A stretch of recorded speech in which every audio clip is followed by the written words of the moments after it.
नमस्कार दोस्तों, स्वागत है अपने चैनल 8 सभी ऑनलाइन तैयारी पे। आज हम कुछ इम्पोर्टेंट जीएस की क्लास है लेकर आए हैं। जीएस से क्वेश्चन क्या क्या बनते हैं।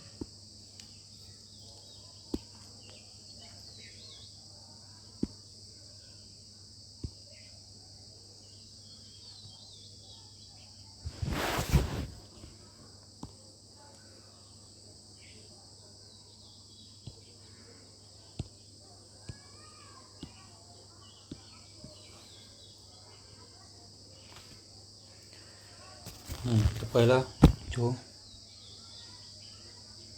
क्वेश्चन है, ओंकोलॉजी किसका अध्ययन है।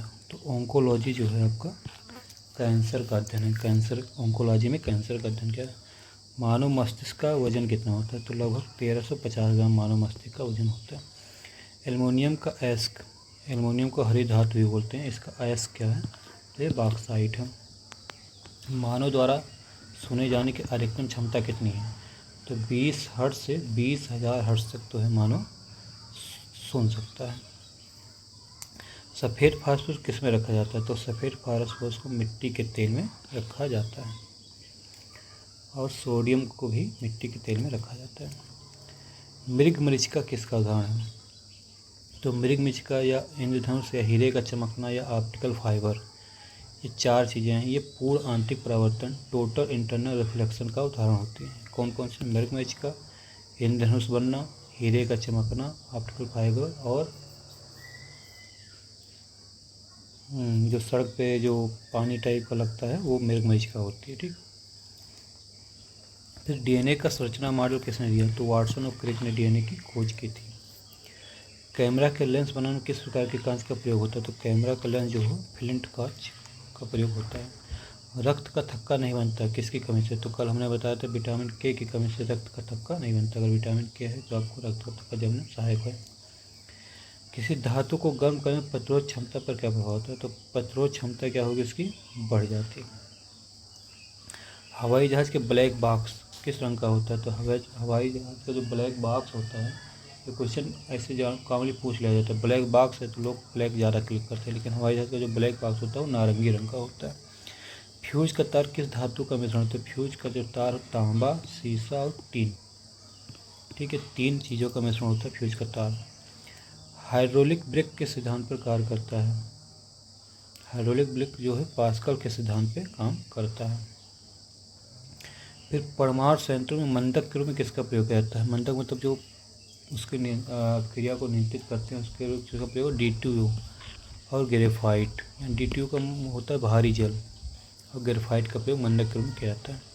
किस धातु में विद्युत संस्पर्श प्रतिरोध क्षमता सर्वाधिक होती है। तो तांबा में सबसे ज़्यादा होती है। फिर पूछा रक्त में पाई जाने वाली धातु कौन सी है। तो रक्त में पाई जाने वाली धातु क्या है, लोहा। रक्त में हीमोग्लोबिन में आपका फेरस पाया जाता है। किस विटामिन की कमी से सूखा रोग होता है। तो विटामिन डी की कमी से सूखा रोग या रिकेटस होता है। कौन सा विटामिन याददाश्त स्मृति शक्ति रखने के लिए समझदार होता है। तो विटामिन B6, कल हमने बताया था। पायरिडॉक्सिन। साउंड में आने वाले चक्रवात को किस स्केल से मापा जाता है। तो साफिर सिम्पसन से मापा जाता है समुद्र में आने वाले चक्रवात को। बुलेट प्रूफ जैकेट बनाने के लिए किसका प्रयोग किया जाता है। तो बोरान कार्बाइड का प्रयोग बुलेट प्रूफ जैकेट बनाने के लिए जाता है। अब बुलेट प्रूफ शीशे बनाने के लिए पॉलीएमाइड का प्रयोग किया जाता है। शीशे के लिए पॉलीएमाइड और जैकेट के लिए boron carbide. Vikram Sarabhai space centre कहाँ स्थित है। तो तिरुवनंतपुरम में। कवकों का अध्ययन क्या कहलाता है, माइकोलॉजी। सिक्कों का अध्ययन क्या कहते हैं, न्यूमिस्मैटिक क्या होता है, सिक्कों का अध्ययन। सेलुलर और मॉलिक्यूलर जीव विज्ञान केंद्र कहाँ स्थित है। तो ये हैदराबाद में। Centre for DNA fingerprint and diagnostic centre कहाँ स्थित है, हैदराबाद में। आधुनिक वर्गीकरण का पिता कैसे जाता है। तो लीनियस को। किसको बोलते हैं, लीनियस को। कोशिका का अध्ययन कहलाता है साइटोलॉजी। क्या कहलाता है, साइटोलॉजी। कोशिका सिद्धांत का प्रतिपादन किसने किया था, श्राइडन एंड स्वान ने। शैवालों का अध्ययन क्या कहलाता है, फाइकोलॉजी। कवकों का अध्ययन यहाँ पे हमें पढ़ा था ये माइकोलॉजी, और शैवालों का अध्ययन फाइकोलॉजी। ठीक। तो कवक माइकोलॉजी, शैवाल फाइकोलॉजी। नेशनल केमिकल लेबोरेटरी कहाँ स्थित है? ये पुणे में है। मलेरिया रिसर्च सेंटर कहाँ है? दिल्ली में। अंगूरों का उत्पादन विटीकल्चर से। ठीक, अंगूरों का उत्पादन विटीकल्चर। नेत्र रोग का चिकित्सक क्या कहलाता है? ऑप्थाल्मोलॉजिस्ट। वेटरनरी रिसर्च इंस्टीट्यूट कहाँ स्थित है? इज्जतनगर, रायबरेली। किस विज्ञान में पक्षियों से संबंधित अध्ययन किया जाता है? तो ऑर्निथोलॉजी। प्लाज्मा अनुसंधान संस्थान कहाँ स्थित है? गांधीनगर, गुजरात में। राष्ट्रीय डेयरी अनुसंधान संस्थान करनाल में, हरियाणा। वायरस का अध्ययन क्या कहलाता है? वायरोलॉजी। भाभा परमाणु अनुसंधान के बार कहाँ स्थित है? ट्राम्बे, महाराष्ट्र में। नेशनल ब्रेन रिसर्च सेंटर कहाँ है? गुड़गांव यानी कि गुरुग्राम में। जीवों में पाए जाने रोगों का अध्ययन कहलाता है पैथोलॉजी। ठीक, और जो रोग फैलाने का काम करते हैं उनको पैथोजन बोलते हैं। क्या बोलते हैं? पैथोजन। कीटों से संबंधित विज्ञान की शाखा कहलाती है एंटोमोलॉजी। क्या कहलाती है? एंटोमोलॉजी। जीव विज्ञान शब्द का प्रयोग सर्वप्रथम किसने किया? तो लैमार्क ट्रेविरेनस ने। Lamarck Treviranus. चिकित्सा शास्त्र का जनक कैसे कहा जाता है? हिप्पोक्रेटस को। ट्यूबरकुलोसिस रिसर्च सेंटर कहाँ स्थित है? चेन्नई में। Centre for advance technology CAT कहाँ स्थित है? इंदौर में। मधुमक्खियों का पालन क्या कहता है? एपीकल्चर। भूकंपों का अध्ययन क्या कहता है? सिस्मोलॉजी। और भूकंप किससे नापते हैं? सिस्मोग्राफ से। और भूकंप का अध्ययन सिस्मोलॉजी। आधुनिक वनस्पति विज्ञान का जनक किसे कहा जाता है? लिनियस को। जंतु विज्ञान का जनक किसे कहा जाता है? अरस्तु को। ट्रेड मिल टेस्ट कौन सी चिकित्सा से संबंधित है? गुर्दा यानी कि किडनी। ट्रेड मिल टेस्ट। होमोसेपियंस कौन है? मानव है। स्वप्नों का अध्ययन आर्निरोलॉजी। केंद्रीय वनस्पति अनुसंधान संस्थान कहाँ स्थित? लखनऊ में। फलों का अध्ययन कहलाता है पोमोलॉजी। मानव विकास का अध्ययन एंथ्रोपोलॉजी। ठीक, मानव का अध्ययन है, मानव विकास का अध्ययन एंथ्रोपोलॉजी कहलाता है। ऑस्टियोलॉजी किसका अध्ययन है? ये अस्थियों का, हड्डियों का अध्ययन ऑस्टियोलॉजी कहलाता है। केंद्रीय औषधि अनुसंधान संस्थान कहाँ स्थित है? लखनऊ में। केंद्रीय चावल अनुसंधान संस्थान कटक, उड़ीसा में। कीटों का अध्ययन एंटोमोलॉजी। अब पूछा है प्रकाश संश्लेषण सबसे तेज किस प्रकाश में होगा? प्रकाश संश्लेषण के दौरान उत्पन्न ऑक्सीजन का स्रोत क्या है? छिद्रों पर। ठीक, तो इस पर क्या है? तो फोटोसिंथेसिस प्रकाश संश्लेषण प्रकाश ऊर्जा को क्या बोलते हैं? रासायनिक ऊर्जा में परिवर्तित करता है। सबसे तेज जो प्रकाश संश्लेषण होता है लाल प्रकाश में होता है। सूर्य की किरण इंफ्रारेड रेज जो होती हैं वो पौधों के बढ़ने के लिए आवश्यक होती हैं। प्रकाश संश्लेषण के दौरान ऑक्सीजन का स्रोत क्या होता है? H2O जेल, यानी कि जो ऑक्सीजन निकलता है वो H2O के माध्यम से निकलता है। पत्तियों से जल का वाष्पीकरण होता है और ट्रांसपायरेशन का होता है स्टोमेटा में। देखो जाइलम फाइलम, जाइलम मतलब जल पहुंचाने के लिए, जल पहुंचाने के लिए जो ऊतक होते हैं पौधों में, इसका एक नाम होता है जाइलम, जाइलम से जल। और फ्लोएम, फ्लोएम मतलब फूड, या फ्लोएम, फ्लोएम मतलब फूड। ऐसे आहार के लिए क्या होता है? फ्लोएम। तो एफ से होता है फूड और जाइलम जल, जल पहुंचाने के जाइलम, और फूड के लिए फ्लोएम।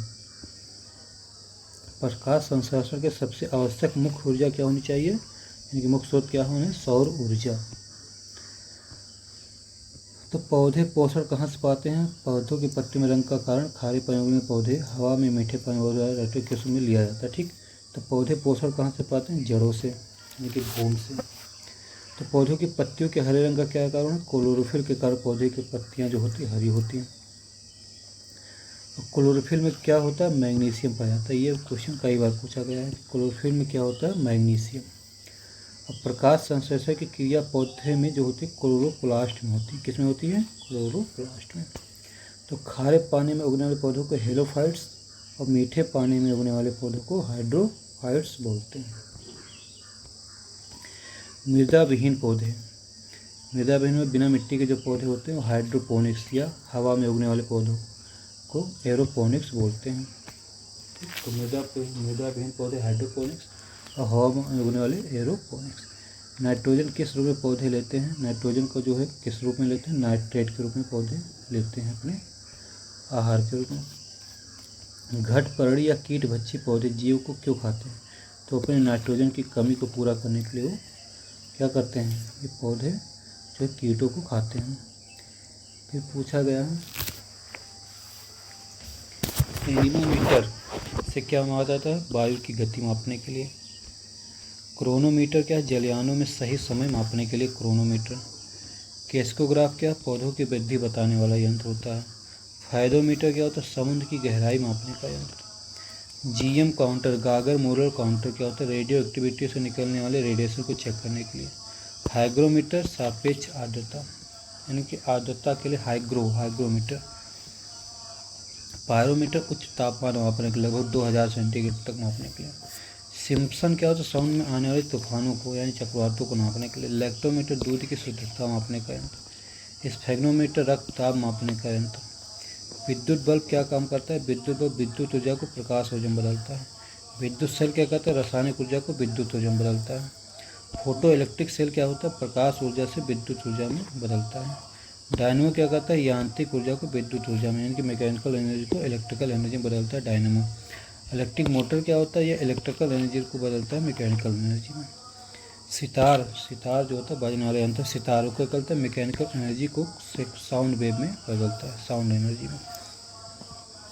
अब ध्वनि, तो ध्वनि की जो इकाई होती है वो डेसीबल होती है, यानी कि ध्वनि का मात्रक क्या है, डेसीबल। इंसानों की जो क्षमता होती है 20 हर्ट्ज से लेकर 20,000 हर्ट्ज तक है। ध्वनि क्या होती है, अनुदैर्ध्य तरंगें होती हैं। ध्वनि की आवृत्ति हम हर्ट्ज में नापते हैं। निर्वात में ध्वनि की गति नहीं होती, मतलब बिना माध्यम के ध्वनि नहीं चल सकती। निर्वात में ध्वनि की चाल शून्य होती है। सबसे ज़्यादा जो स्पीड होती है ध्वनि की ठोस में होती है और सबसे ज़्यादा इस्पात में होती है। प्रासव तरंगों का प्रयोग सोनार टेक्निक में प्रयोग किया जाता है। सोनार क्या होता है, समुद्र में जो गहराई नापने का मतलब कुछ चीज़ें पता लगाने के लिए सोनार टेक्निक का प्रयोग किया जाता है। अगर किसी वस्तु का तापमान बढ़ा देंगे तो ध्वनि की गति क्या हो जाती है, तेज हो जाती है। अब प्लांट हार्मोन के बारे में देखते हैं। तो ऑक्जिन्स क्या प्राकृतिक रूप से नई पत्तियों या नई कलियों को बनाता है। तने की वृद्धि में सहायक होता है। फलों का विकास करने में, पार्श्व कलिकाओं की वृद्धि को रोकना, खरपतवार को नष्ट करना, ये किसका काम करता है, ऑक्जिन्स काम करता है। और बीजों की सुसुप्तता को बनाए रखना। जिब्रेलिन का काम क्या है, आनुवांशिक रूप से छोटे पौधे को बड़ा कर देना। सुसुप्तता को तोड़ना, बीज रहित फलों का निर्माण करना, अंगूर आदि को बड़ा करना, जिब्रेलिन का काम है। साइटोकाइनेसिस क्या करता है, कोश का विभाजन तथा जीर्णावस्था को रोकने में मदद करता है साइटोकाइनेसिस। इथाइलिन क्या करता है, इथाइलिन जो है फल को पकाने के लिए होता है। इथाइलिन या एथिलीन या एसिटिलीन या प्रोपाइलिन।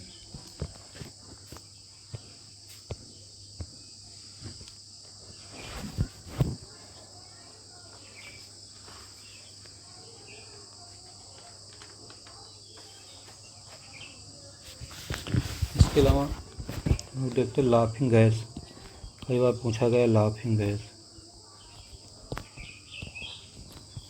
लाफिंग गैस क्या है, ये नाइट्रस ऑक्साइड होता है। सब कुछ सही रहता है, इसमें लोग गलती क्या करते हैं, पूछा जाता है इसका सूत्र, तो सूत्र कोई NO2 मार देता है, जबकि ये होता है N2O होता है। ठीक, लाफिंग गैस इसको बोलते हैं।